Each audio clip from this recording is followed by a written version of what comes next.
मेरे पास आपके लिए एक क्वेश्चन है। जब आप ट्रेडिंग चार्ट को देखते हो तो आपको क्या नजर आता है? 95% ट्रेडर्स को सिर्फ ऊपर और नीचे जाती हुई कैंडल्स नजर आती हैं। उन्हें पैटर्न्स नजर आते हैं, लाइंस नजर आती हैं, बट वो सबसे इंपॉर्टेंट चीज को नहीं देख पाते। वॉल्यूम। मार्केट में प्राइस सबसे बड़ा स्कैम है। जो प्राइस आपको दिखाई जाती है असलियत में इस पर काम नहीं होता। असल मार्केट वॉल्यूम है। और एक बात तो सारे ट्रेडर्स जानते हैं कि प्राइस को इजीली मैनिपुलेट किया जा सकता है, बट वॉल्यूम को किसी का बाप भी मैनिपुलेट नहीं कर सकता। अब आप बताओ कि असल मार्केट वॉल्यूम है या प्राइस? आज के इस कोर्स में मैं आपके साथ $40,000 के पेड कोर्स से वॉल्यूम के बारे में मैंने जो सीखा है, जो स्ट्रेटेजी सीखी है एज इट इज वो शेयर किया है। इस कोर्स में आप सीखोगे कि आप वॉल्यूम को टॉप 10% ट्रेडर्स की तरह कैसे रीड कर सकते हो। और इस कोर्स को कंप्लीट करने के बाद आपके चार्ट पर हर कैंडल आपको एक स्टोरी बताएगी। और ट्रस्ट मी, वॉल्यूम के बारे में इस लेवल का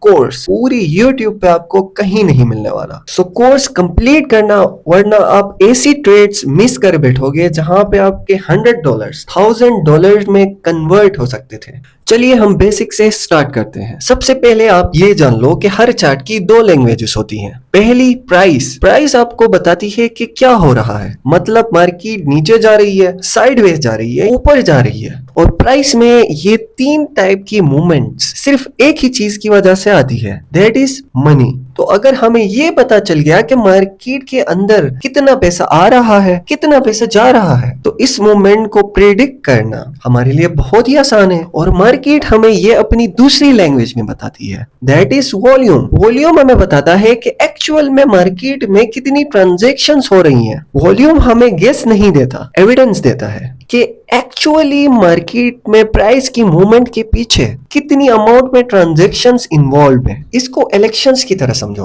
प्राइस रिजल्ट है, किसकी जीत हुई, लेकिन वॉल्यूम नंबर ऑफ वोटर्स है। अगर हमारे पास सिर्फ 2 वोटर्स ने वोट दिया है तो क्या रिजल्ट का कोई मतलब बनता है? पर अगर हमारे पास 20,000 लोगों ने वोट दिया है तब ये एक सॉलिड रिजल्ट कंसीडर किया जाएगा और इस रिजल्ट में शक की कोई गुंजाइश नहीं होगी। ऐसा ही होता है मार्केट में। मार्केट में एक बड़ी ग्रीन कैंडल जिसका वॉल्यूम बहुत कम है, इसका मतलब है जो रिजल्ट आया है वो बहुत ही वीक है, बिकॉज कम लोगों ने वोट दिया है, कम लोगों ने ट्रांजैक्शंस की हैं। और एक बड़ी ग्रीन कैंडल जिसका वॉल्यूम बहुत ज्यादा है, ये रिप्रेजेंट करता है कि रिजल्ट में कोई शक की गुंजाइश नहीं। अब से आप चार्ट को देख के सिर्फ ये मत पूछो कि प्राइस किस डायरेक्शन में मूव कर रही है, आप ये पूछो कि मार्केट की मूवमेंट के पीछे कितनी ट्रांजैक्शंस इन्वॉल्व हैं, कितना पैसा मार्केट के अंदर एक्चुअली इंटर कर रहा है। अब ये इस पूरे कोर्स का सबसे इंपॉर्टेंट कॉन्सेप्ट है। वॉल्यूम को टॉप 10% ट्रेडर्स की तरह यूज करने के लिए आपको सिर्फ एक ही मेंटल मॉडल की अंडरस्टैंडिंग होनी चाहिए, सिर्फ एक, एफर्ट एंड रिजल्ट। मार्केट के अंदर वॉल्यूम एफर्ट है, कितनी एनर्जी यूज हुई है, कितना पैसा इंटर हुआ है। रिजल्ट कैंडल है, प्राइस है कि एफर्ट की वजह से प्राइस में कितनी मूवमेंट आई। इसको आप ऐसे सोचो कि आप कार ड्राइव कर रहे हो, एक हिल के ऊपर आपने जाना है, आप जितना एक्सीलेटर पुश करते हो ये एफर्ट है, और इस एक्सीलेटर के पुश करने की वजह से कार जो डिस्टेंस कवर करती है that is your result. First case, आप एक्सीलेटर पुश करते हो और कार आसानी से मूव कर जाती है, आपने एफर्ट किया, आपको रिजल्ट मिला। चार्ट पे ये एक बड़ी ग्रीन कैंडल होगी जिसके नीचे बहुत हाई वॉल्यूम होगा, हर चीज मैच करती है, effort is equal to result. बहुत से बायर्स ने एफर्ट लगाया, ट्रांजैक्शंस की पैसा डाला, जिसकी वजह से प्राइस में मूवमेंट आई। इस कैंडल के पीछे शक की कोई गुंजाइश नहीं है, बिकॉज हमने जितना एफर्ट किया था हमें उतना ही रिजल्ट मिला। केस 2, आप एक्सीलेटर पुश करते हो, फ्यूल बर्न होता है पर कार मूव नहीं करती, जैसे कार को कोई चीज रोक रही हो मूव करने से। आप मैक्सिमम एफर्ट लगाते हो, एक्सीलेटर फुल पुश करते हो, पर स्टिल कार मूव नहीं करती। चार्ट पे ये एक छोटी कैंडल होगी जिसके नीचे बहुत हाई वॉल्यूम होगा, इसे हम एब्जॉर्प्शन कहते हैं। अब यहाँ पे होता क्या है, बायर्स बहुत ही ज्यादा अमाउंट में ट्रांजैक्शंस करते हैं पर प्राइस एक इनविजिबल चीज की वजह से रुकी हुई होती है, एक बड़ा सेलर, स्मार्ट मनी, जो बायर्स के ऑर्डर्स को एब्जॉर्ब कर रहा है, और जब सारे बायर्स के ऑर्डर्स फिल हो जाएंगे तब यहाँ पे स्मार्ट मनी हमारे साथ गेम खेलेगा और मार्केट गिरेगी, और ऐसे गिरेगी कि सारे ट्रेडर्स के एसएल्स हिट कर देगी। सो मार्केट में अगर आपको कोई ऐसी कंडीशन दिखे देन आपने बहुत ही केयरफुल होना है, और यहाँ पे आपने अपनी trade according to this manipulation plan करनी है और पैसे बनाने हैं। केस 3, आप एक्सेलेरेटर दबाते ही नहीं हो और कार मूव करती जाती है, फुल स्पीड में मूव करती जाती है। क्या ऐसा भी हो सकता है? हो सकता है भाई, न्यूट्रल में डालो, हिल के नीचे मूव करेगी, because there is no resistance, कोई चढ़ाई नहीं है, कोई चीज कार को रोक नहीं रही। चार्ट पे जब प्राइस लो वॉल्यूम पे इंक्रीज होती जाती है, एक ट्रेंड को फॉलो करती जाती है, हम इसे कहते हैं नो सप्लाई। इसका मतलब ये नहीं होता कि बायर्स बहुत ही स्ट्रॉन्ग है, इसका मतलब ये है कि सेलर्स की तरफ से मार्केट में कोई रेजिस्टेंस नहीं है, तो प्राइस को मूव करने के लिए ज्यादा एफर्ट की जरूरत ही नहीं है। अब ये है आपकी वॉल्यूम मैट्रिक्स की चीट शीट। इस शीट को मेमोराइज कर लो, रट लो। I am repeating it, memorize कर लेना, रट लेना। High volume plus big candle, strong result, powerful movement. High volume plus small candle, absorption, reversal की warning. Low volume plus price moving in trend, no supply और no demand. अब भाई इन्हें memorise कर लो, बिकॉज ये कॉन्सेप्ट, आगे जो concept आने वाले हैं उनकी फाउंडेशन है। अब हम वॉल्यूम सेपरेट एनालिसिस सीखेंगे, VSA। यहाँ पे हम VSA के दो इंपॉर्टेंट कॉन्सेप्ट्स को समझेंगे।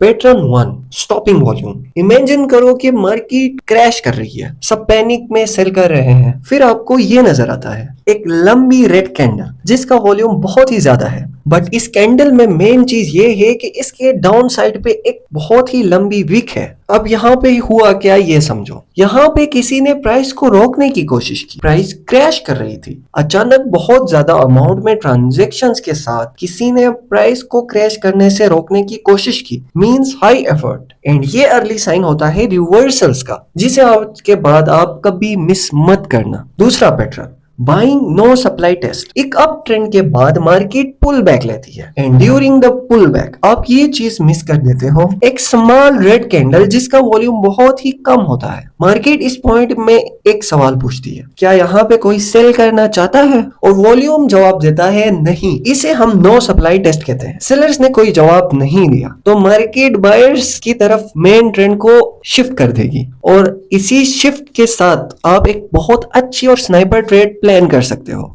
दो VSA के कॉन्सेप्ट्स, एक मेंटल मॉडल और एफर्ट वर्सेस रिजल्ट। आपने अभी 80% वॉल्यूम रीडिंग के कॉन्सेप्ट को क्लियर कर लिया, मुबारक हो। एंड ट्रस्ट मी, जब आप इन कॉन्सेप्ट्स को रियल चार्ट पे एग्जीक्यूट करोगे तो तब आप रियलाइज करोगे कि आप कितनी ट्रेड्स परफेक्टली एग्जीक्यूट कर रहे हो। कोर्स को आगे बढ़ाने से पहले मैं आपको वॉल्यूम के उन कॉमन मिस्टेक्स के बारे में बताऊंगा जो हर ट्रेडर करता है, और अगर आप ये मिस्टेक्स कर रहे हो तो डोंट वरी, सब करते हैं। सबसे बड़ा झूठ जो हर ट्रेडर उठ के वॉल्यूम के बारे में बताता है कि भाई रेड कैंडल के नीचे रेड कलर का वॉल्यूम बार बने तो सेल कर देना, और ग्रीन कैंडल के नीचे ग्रीन कलर का वॉल्यूम बार बने तो बाय करना। ऐसे वॉल्यूम को गलती से भी यूज मत करना। सच्चाई ये है कि हर एक ट्रेड को कंप्लीट होने के लिए एक बायर और सेलर की नीड होती है, और इन दोनों के बगैर मार्केट में कोई ट्रेड एग्जीक्यूट नहीं हो सकती। अगर आपने एक शेयर बाय किया है तो ऑब्वियसली किसी और बंदे ने उस शेयर को सेल किया होगा, तभी तो आपने बाय किया। और वॉल्यूम हमें बताता है नंबर ऑफ ट्रांजैक्शंस, ये नहीं बताता कि भाई कौन सी साइड कंट्रोल में है। सिंपल में वॉल्यूम बार का कलर कैंडल के कलर को फॉलो करता है। रेड कैंडल बनी रेड वॉल्यूम बार बनेगा, ग्रीन कैंडल बनी ग्रीन वॉल्यूम बार बनेगा। तो सिंपल रूल ये है कि वॉल्यूम बार के कलर को मत देखो, वॉल्यूम बार के साइज को देखो, और साथ में कैंडल की क्लोजिंग देखो। तो क्या सीखा आपने? वॉल्यूम बार का साइज प्लस कैंडल की क्लोजिंग इज इक्वल टू आपका डिसीजन। अब हम समझेंगे वॉल्यूम एनालिसिस के सबसे खतरनाक कॉन्सेप्ट को, सबसे इंपॉर्टेंट कॉन्सेप्ट्स को, और ये बहुत ज्यादा इंपॉर्टेंट कॉन्सेप्ट है, सो बहुत ही केयरफुली सुनना। Volume divergence. और जितने कॉन्सेप्ट्स हमने अब तक सीखे हैं इनमें ये सबसे कॉम्प्लिकेटेड कॉन्सेप्ट है, सो आपने बहुत ही केयरफुली सुनना है। मैं यहाँ पे आपको इसे बहुत ही सिंपली समझाने की कोशिश करूंगा, बट आपको भी फुल कंसंट्रेशन के साथ सुनना पड़ेगा। So let's start. जब प्राइस और वॉल्यूम एक साथ मूव करते हैं तो ट्रेंड स्ट्रॉन्ग होता है, प्राइस इंक्रीज हो रही है और वॉल्यूम भी इंक्रीज हो रहा है,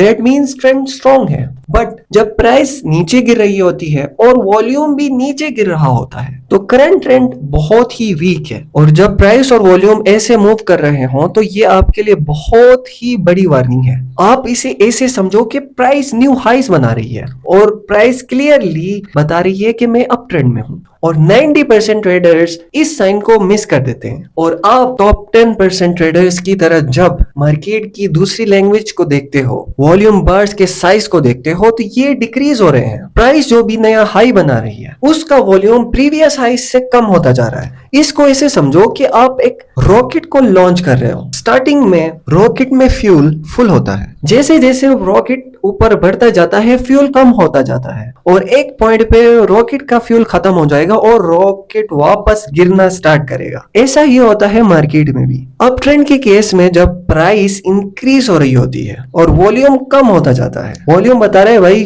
फ्यूल खत्म, बूम गिरेगी। और यही डाउन ट्रेंड के केस में भी होगा। अगर प्राइस गिर रही है और वॉल्यूम भी गिर रहा है, ट्रेंड का फ्यूल खत्म, मीन सेलर्स की तरफ से बहुत ही कम ट्रांजैक्शंस हो रही हैं और अगर बायर्स की तरफ से हैवी ट्रांजैक्शंस आई तो बाई ट्रेंड ऐसे शिफ्ट करेगा जैसे कि आपकी बंदी ने आपको शिफ्ट किया था। भाई दिल पे लगी बात, वैसे मेरी बंदी ने भी मुझे शिफ्ट किया था।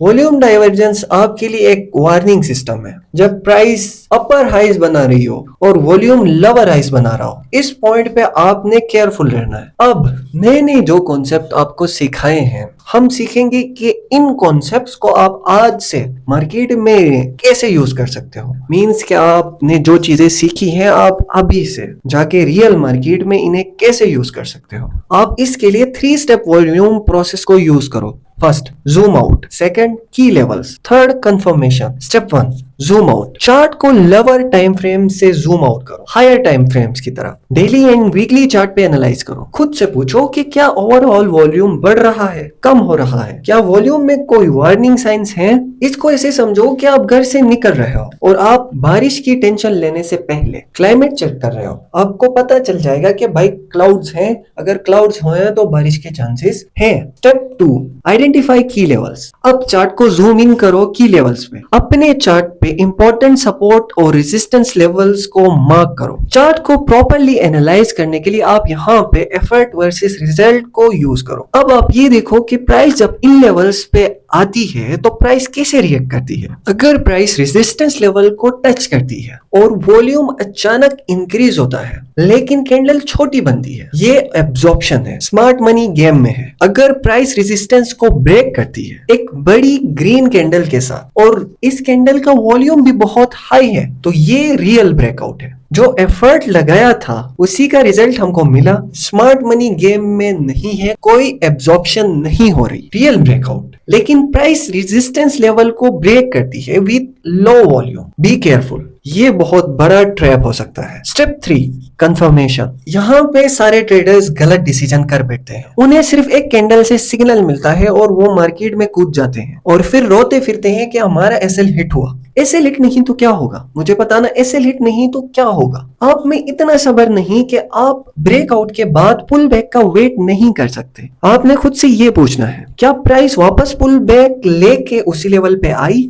अगर प्राइस पुल बैक लेके आती है और पुल बैक पे एक छोटी कैंडल बनी, उसका वॉल्यूम भी बहुत कम है, that's no supply test. Market ने इस लेवल को टेस्ट किया, कोई सेलर्स नहीं मिले, ये आपकी कंफर्मेशन है। सिर्फ एक कंफर्मेशन का वेट करने से आप 10 लूजिंग ट्रेड से बच सकते हो। सो इस 3 स्टेप प्रोसेस को याद रखो। फर्स्ट, जूम आउट, हमेशा बड़े टाइम फ्रेम से स्टार्ट करो। सेकंड, की लेवल्स, यहाँ पे एफर्ट वर्सेस रिजल्ट को अप्लाई करो। थर्ड, कंफर्मेशन, हमेशा पेशेंटली सब्र के साथ कंफर्मेशन का वेट करो।